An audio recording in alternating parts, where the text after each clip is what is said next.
본장은 잠언의 대주제인 지혜를 찬양하는 부분이에요. 여기서 지혜의 탁월성과 유익함과 그리고 기원에 대해서 본문장에 말씀하는데, 우리가 지난주에도 살펴본 대로 5장에서 7장까지는 이 음녀 조심해라, 음란을 조심해라, 이런 말씀, 이 음욕에 빠지지 말아라, 음녀에게 빠지지 말아라, 미혹받지 말아라, 이런 말씀들을 했어요. 이제 본문에서는 다시 지혜에 대한 일반적인 교훈을 말씀하고 있습니다. 여기서 지혜를 특별히 여성화해서 인간에게 궁극적으로 해악을 미치는 음료와 대조하여 지혜는 인간을 궁극적으로 유익하게 해주고 생명을 얻게 한다는 사실을 깨우쳐주고 있는 겁니다. 그러니까 음료가 적그리스도로서의 상징으로 사람을 은밀히 미혹하여 사망에 빠뜨리는 자로 나타나는 반면에, 지혜는 말씀이신 그리스도의 예표로서 사람을 일깨워 생명의 길로 이끄는 자라는 것을 본문에서 말씀하고 있습니다. 여러분, 여기서 말씀하는 지혜는 과학적 지식의 지혜가 아니에요. 영적 지혜, 즉 하나님을 알고 하나님을 경외하는 거, 이게 지혜라고 본문에서 말씀하는 거예요. 하나님의 참 지혜가 되시는 예수님은 창조 이전부터 계셨고 하나님과 함께 계신 분입니다. 그래서 하나님과 함께 천지를 창조하셨던 분이에요. 그래서 성경 창세기를 읽다 보면 우리가 우리의 형상을 따라 사람을 만들자, 이렇게 말씀을 해요. 그러면 하나님은 한 분인데 단수인데 왜 우리가라는 복수 단어가 필요했겠어요? 이미 삼위일체 하나님, 성부, 성자, 성령의 하나님을 지칭한 겁니다.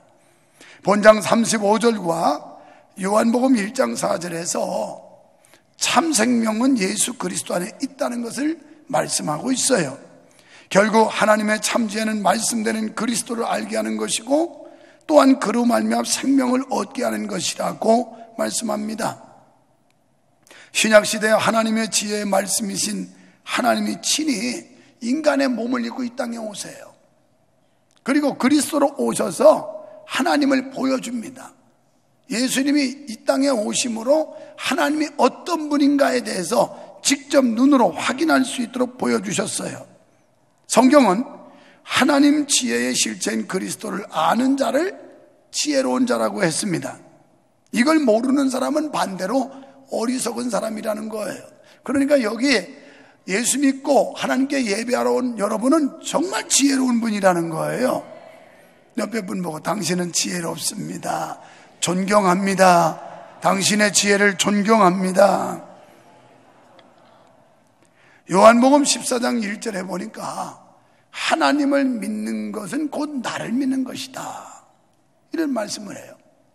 그러니까 너희는 마음에 근심하지 말라, 하나님을 믿으니 곧 나를 믿으라. 그러니까 하나님과 예수님은 일체라고 하는 것을 의미하고 있는 겁니다. 또 요한복음 12장 44절로 46절에 보니까 나를 믿는 자는 나 보내신 이를 믿는 것이다, 이렇게 말씀해요. 그러니까 여러분이 예수를 믿으면 예수님을 보내신 그 하나님을 믿는 거나 똑같다는 얘기예요. 믿습니까? 그러니까 그리스도를 모르는 자를 어리석은 자라고 말하는데요, 제 아무리 머리가 좋고 제 아무리 학박사고 제 아무리 사회적 지위가 높고 제 아무리 인물이 빼어나도 그리스도를 모르는 사람은 어리석은 사람이라는 거예요. 비록 무식하고 가난하고 인물이 좀 다른 사람보다 못돼도 예수 믿는 사람, 그 사람이 지혜로운 사람이라는 거예요. 그러니까 지금 여러분 옆에 앉아있는 그분이, 그 성도가, 이분이 지혜로운 분이라는 겁니다. 시편 14편 1절에 보면 어리석은 사람은 말하기를 하나님이 없다 한다, 이렇게 성경은 말씀해요. 하나님이 없다고 하는 사람들, 이게 어리석은 사람이에요. 고린도전서 1장 18절에 보니까 십자가의 도, 우리가 믿는 거, 멸망하는 사람들이 볼 때는 미련한 거라는 거예요. 아유 저 등신들, 아유 저 미련한 곰퉁이들, 아니 세상에 그렇게 할 일이 없어가지고 저렇게 교회 가서 턱 쳐들고 있나, 아유 딱하다 불쌍하다, 근데 이상하죠? 우리는 그런 사람들이 불쌍해 보여. 아이고 덩신 저거 이제 결국은 언젠가 인생 끝날 텐데 영원도 모르고 천국도 모르고 참 불쌍하다. 지금 서로 불쌍하다고 그래. 여러분, 요즘 좋은 계절에 우리가 여기 와서 예배하는 이 자체가 하나님을 모르는 사람들은 우리가 초라하게 보이고 불쌍하게 보이고 미련하게 보인다는 거예요. 본장 1절로 5절의 말씀을 보면 지혜가 큰 소리로 부르는 듯한 그런 모습을 본문에서 볼 수 있습니다. 누구나 차별 없이 초대하고 있는 모습을 보는데 음녀가 어두운 구석에서 사람을 미혹한 것과 대조적으로 지금 본장에서는 공개적으로 사람들에게 생명으로의 초대를 하고 있어요. 그렇습니다. 지혜의 근본이신 하나님께서는 지위, 고와 남녀노소를 불문하고 지혜를 얻으라고 초청하십니다. 특별히 지혜를 사모하는 자들 뿐만 아니라 죄 많은 사람, 타락한 사람, 어리석은 자, 지혜 없으면 이제 곧 멸망할 사람, 이런 사람 다 초대하고 있는 거예요. 여러분이 아셔야 될 건요, 교회는 죄인들이 모이는 곳이에요. 문제 있는 사람들이 모이는 거예요. 여기 약점 있는 사람들이 모이는 거예요. 교회가 무슨 완전하고 온전한 사람 모이는 줄 아는데 착각이에요. 그런 사람이 자칭 자기는 완전하고 결함이 없고 실수도 없고 죄도 없다고 하는 사람 올 필요 없어요. 그 사람은 자기 의로 구원받을 수 있으니까. 그런데 틀림없이 지옥 갈 겁니다. 여기는 다 죄인들이 오는 거예요. 죄인들. 그런데 누구를 정죄해요? 교회에서 서로 성도들끼리 저 따위가 예수를 믿는 거냐고, 저런 게 장르냐고, 물론 욕먹을 만하지만, 아이고 저 따위가 권사냐고, 아이고 원래 욕먹을 만하지만, 그래도 그냥 주님 앞에 기도하고 기다리지 여러분이 정죄하지 말라는 거예요. 예수님이 뭐라고 그랬어요? 너희가 누구길래 정죄하냐? 너희가 재판장이냐? 판결은 하나님이 하시는 거지 너희가 할 것이 아니라. 그래서 형제의 허물과 약점이 보이거든 너도 그런 죄에 빠질까 삼가 조심해라 교훈으로 삼고 이랬거든요. 그때 전도는 입 한마디도 못 뛰면서 그런 얘기는 또 얼마나 나발나발거리고 떠들어대는지 이게 거꾸로 됐어요. 그런 데는 입이 아마 다음 주인지 그 다음 주에 입 조심하라는 것도 나와요. 설교는 이미 한 5편이 지금 준비되어 있어요. 걱정하지 마요. 때 되면 나오니까. 교회는 죄인들이 모이는 거란 말이에요. 죄인들이. 할렐루야. 죄인들이 모여요. 그런데 여러분이 뭔데 정죄를 해요? 한 번은 현장에서 가늠하다 잡힌 여자 머리채를 질질 끌고 사람들이 끌고 왔어요. 돌멩이를 들고. 모세 율법에 의하면 이런 여는 돌로 쳐 죽여야 돼. 예수님한테 물어봐요. 이 여자 어찌할까요? 죽일까요? 살릴까요? 죽여라! 그러면 사랑이 없다고 할 거고, 살려라! 그럼 모세 율법을 어겼다고 할 거고. 3위가 애매한 겁니다. 대답이. 그때 예수님께서 땅에 몇 자 쓰시든지 너희 중에 죄 없는 사람이 이 여인을 쳐라. 그랬더니 바리새인 서기관 할 것 없이 자칭 의인이라고 떠들던 인간들이 양심의 가책을 받으면서 슬금슬금 꽁무니를 빼고 다 도망갔어요. 그리고 여인과 예수님 단둘이 남았을 때 나도 너를 정죄하지 않느니 이제는 새 삶을 살아라. 새롭게 되어라. 여러분, 새 삶을 살라는 거예요. 다시 한번 기회를 주는 이 하나님의 사랑. 이게 성경이에요. 믿습니까? 사랑하는 성도 여러분, 지혜를 사랑하는 자들이 그의 사랑을 입을 수 있고 지혜를 간절히 찾는 자가 그를 만나게 되는 줄로 믿습니다. 지혜는 은밀한 곳에 숨어 있지 않고 많은 사람들이 왕래하는 공개된 장소에서 많은 사람들을 부르고 있어요. 때문에 지혜를 얻지 못해서, 지혜를 만나지 못해서 못 믿었다는 핑계를 할 수 없는 겁니다. 여러분, 인간에게는 오감이라는 게 있어요. 그게 시각, 촉각, 청각, 후각, 미각, 이걸 오감이라고 그래요. 그런데 우리 그리스도인들에게는 하나가 더 있어요. 그게 뭐냐면 영감이에요. 영감. 오감만 있는 게 아니라 영감이 있단 말이에요. 우리는 영감을 통해서 하나님을 알 수 있어요. 영감을 통해서만 하나님의 음성을 들을 수 있는 거예요. 세상 사람들은 오감을 가지고 세계를 보기 때문에 정확할 수 없어요. 그러나 우리는 영감을 가지고 세상을 보니까 그들보다는 하나의 감각이 또 하나 더 있다고요. 여러분, 먼 곳에서 오는 전파를 레이더가 아니면 잡을 수가 없는 거예요. 그리고 저 북극의 자력을 이용하지 않으면 나침반을 이용할 수가 없는 거예요. 나침반이 북극의 자력을 땡겨서 동서남북을 방향을 우리한테 가르쳐 주잖아요. 우리에게 영감이 있을 때 이 하나님의 말씀을 통해서 방향을 설정해 주고 삶의 방법을 가르쳐 주고 우리가 잘잘못이 무언지를 판단하게 하고, 이게 말씀이라는 거예요. 근데 이 말씀도 영감을 가지고 보셔야지 육감을 가지고 보면 아무것도 느끼는 게 없어요. 그냥 이야기책에 끝나요. 성도가 하나님의 음성을 듣고 그분을 느끼는 것은 오감 이외의 특별한 감지 능력을 갖지 않고는 불가능하다는 사실입니다. 우리가 하나님을 만나기 위해서는 특별한 감지 능력이 있어야 되는데 이게 바로 영감이라는 거예요.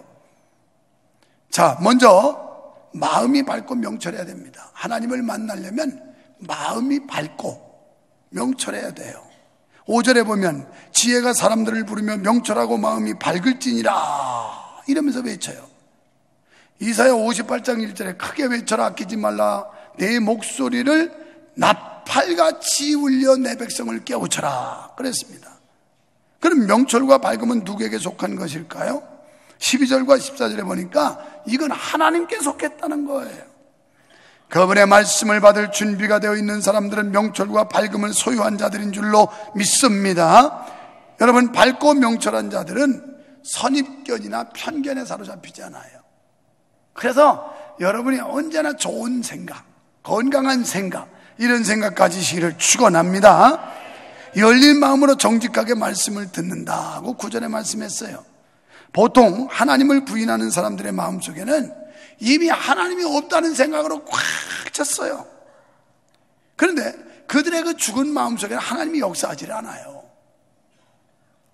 하나님의 살아계심을 믿으려면 영안이 열려야 됩니다. 영안, 영적 눈이 열려야 돼요. 이게 밝아야 돼요. 이 영안이 밝으려면 마음이 청결해야 돼요. 마태복음 5장 8절에 마음이 청결한 사람은 복이 있는데 저가 하나님을 볼 거라고 그랬어요. 하나님. 여러분, 영적인 눈이 밝아지기를 축원합니다. 제가 눈이 좋은 사람이잖아요. 그런데 노안이라 그런지 설교 노트를 일일이 이렇게 쓰는데 이걸 쓸 때는 눈이 피곤해가지고 돋보기를 써요. 가까운 게 조금 불편해서 써보니까요, 그 조그만 때 묻어도 이게 어리어리하고, 아이고 굉장히 불편해. 참 추장눈이 불쌍해요. 어떻게 안경을 쓰셨습니까? 이렇게 안경 쓴 사람들 추운 데 있다가 방에 갑자기 가면 여기 안경 확 껴가지고 또 뭐 이러고, 비 올 때 이것도 흘러내리면 이것도 골짝 붙고, 여기에 또 먼지 좀 있으면 이게 막 뿌얘가지고 이상하고. 내가 써보니까 이게 안경 안 쓰는 것도 큰 복이더라고. 이거 아멘 한 사람은 돌아가실 때까지 안경 쓰지 말길 바랍니다. 아멘 안 한 사람은 아주 도수가 센 거, 이런 거. 왜냐면 쓰기를 원하니까 아주 센 도수 막 이렇게 두꺼워 가지고 막 이래가지고. 여러분, 우리가 영적으로 눈이 밝아야 돼요. 세상에 우리 육신의 눈을 조금 도움 주는 안경도 때가 끼고 먼지가 묻으면 뿌얘가지고, 그리고 오래 가지를 못해 피곤해서 필요해서 그게 자주 닦지 않습니까? 그죠? 장로님 자주 닦잖아요. 늘 포를 가지고. 우리 마찬가지인 거예요. 우리의 심령이 밝고 깨끗하려면 자주 닦아야 돼요. 자주. 그래야 맑은 심령이 될 수 있고, 그런 사람이 영안이 열리고 심령이 열려서 하나님을 볼 수도 있고 은혜를 받을 수도 있는 거예요. 다음으로 하나님을 만나려면 악을 미워해야 돼요. 죄를 미워해야 되고요. 마음이 청결한 자, 훈계를 들을 기가 있는 자는 악에 대해서 깨닫고 양심의 가책을 느끼면서 분별하게 되는 겁니다. 1907년 평양 대부흥의 역사는 결국 회개와 고백으로부터 이루어진 거예요. 그래서 남의 돈 떼먹은 거, 뭐 나쁜 짓 한 거, 우상 숭배한 거, 이걸 막 쏟아놓으면서 은혜 받고 부흥의 역사가 일어난 거예요. 이처럼 하나님의 말씀을 듣는 자는 말씀의 거울 앞에서 자신의 죄악된 모습을 발견하게 되며 그 죄악으로 인해 양심의 찔림을 받고 그리스도를 의지할 수밖에 없게 되는 겁니다. 19세기 미국의 대각성 운동 역시 회개의 눈물로부터 시작됐어요. 우리는 회개의 눈물을 많이 흘려야 되는데 눈이 맹숭하잖아요. 눈물이 바짝 말랐잖아요. 이게 문제옵시다. 눈물만 마르는 게 아니라 심령이 말랐다는 거예요. 요 심령이 뜨거워야 눈물이 나지, 심령이 메마른 사람은 절대 눈물 안 나요. 오늘 하나님의 말씀을 들을 때 자기를 돌아보고 자기를 발견하고 내가 하나님 앞에 바로 되지 못한 거, 죄와 더불어 살았던 거 막 이런 걸 아파하면서 이 속에 울컥울컥해서 눈물이 나요. 그게 정상이라고요. 정상. 어떤 분들은 교회 와서 너무 막 울음이 와서 그거 창피해가지고 남자분들이 그거 잡느라고 무지무지하게 애썼다는 거예요. 우리 왜 그런 남자분들 많아요. 정말 너무 자기가 막 감격이 되고 감동이 되고 회개가 되고, 그리고 하나님께 더욱 가까이 나가고 그분을 찾고 사모하게 되는 겁니다. 왜요? 우리가 말씀을 들을 때 죄에 둔했던 그런 양심이 살아나게 되기 때문이에요. 또 이런 사람들은 하나님 앞에 기도해요. 왜냐하면 제가 이 죄를 이길 수 있는 힘을 주세요. 죄를 물리칠 수 있는 힘을 주세요. 죄를 거부할 수 있는 능력을 주세요. 이러면서 하나님을 사모하고 기도하는 거예요. 결론적으로 전심으로 찾고 회개해야 합니다. 하나님 만나려면 사람들은 쉽게 얻을 수 있는 것을 기준품으로 여기지 않습니다. 그래서 희귀한 것을 찾아다녀요. 희귀한 것. 그러나 우리는 진리는 항상 가까이 있습니다. 우리 주변의 평범한 사실 속에서 발견된다는 사실을 믿으시기 바랍니다. 그래서 가난해도 무식해도 지위가 높아도 낮아도 누구나 다 믿을 수 있는 종교가 기독교예요. 마찬가지로 누구든지 하나님을 찾기만 하면 만날 줄로 믿습니다. 주님의 이름을 부르는 자는 누구나 구원을 받는 줄로 믿으시기 바랍니다. 요엘서 2장 32절에 보니까 누구든지 여호와의 이름을 부르는 자는 구원을 얻으리니, 요한복음 3장 16절에 하나님이 세상을 이처럼 사랑하사 독생자를 주셨으니 이는 누구든지 부자든지 가난하든지 잘났든지 못났든지 배웠든지 못 배웠든지 높든지 낮든지 누구든지 예수님만 믿으면 구원을 받는데요. 이게 기독교 핵심입니다. 그러나 찾아도 만날 수 없는 경우가 있어요. 그분의 얼굴을 구해도 보이지 않을 때가 있어요. 아무리 하나님을 보고 싶어도 안 보여요. 왜요? 죄 때문이에요. 이사야 59장 1절로 2절에 보니까 여호와의 손이 짧아 너희를 구원치 못함도 아니요 여호와의 귀가 둔하여 너희의 소리를 듣지 못하면 너희와 하나님 사이에 이 죄로 인하여 사이를 내었느라, 죄로 인하여 담을 쌓았느라, 죄가 가로막아서 소통이 상달이 안 되느니라. 죄 때문이에요. 이 죄를 버려야 됩니다. 죄를 씻음받아야 됩니다. 우리가 하나님 앞에서 솔직히 죄를 고백하면 하나님께서 우리를 만나주실 줄로 믿습니다. 여러분, 다윗이 밧세바를 범했을 때 그는 침상이 눈물로 떠나갈 정도로 회개했다고 그러잖아요. 그랬더니 하나님께서 다윗을 다시 쓰셨어요. 다시 기회를 주셨어요. 여러분, 우리 하나님은 어떤 분이냐? 상한 갈 때도 꺾지 않고 꺼져가는 불도 끄지 않는 분이 하나님이세요. 이 사랑 믿으시기 바랍니다. 여러분이 실수했습니까? 실패했습니까? 혹연이라도. 그러나 하나님 앞에 용서를 빌고 철저하게 자기 변신을 통해서 우리의 심령이 새로워지면 언제라도 하나님은 우리를 받아주시고 용서해 주시는 것 믿으시기를 축원합니다. 이제 이 사랑의 은혜를 부지런히 찾고 구해서 하나님을 만나시는 여러분 되시기를 축원합니다. 예수님은 지금도 우리를 부르고 계십니다.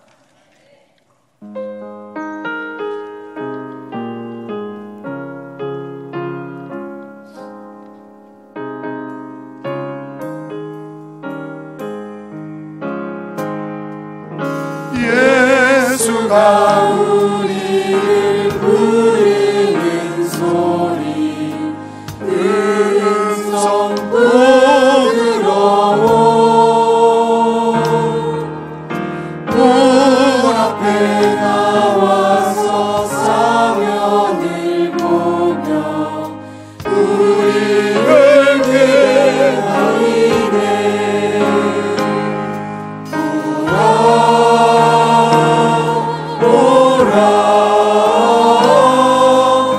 방황치 말고 오라.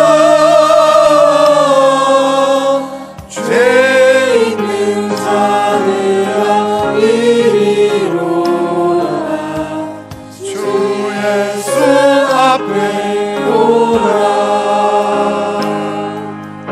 간절히 오라고 부르실 때에 우리는 지체하랴.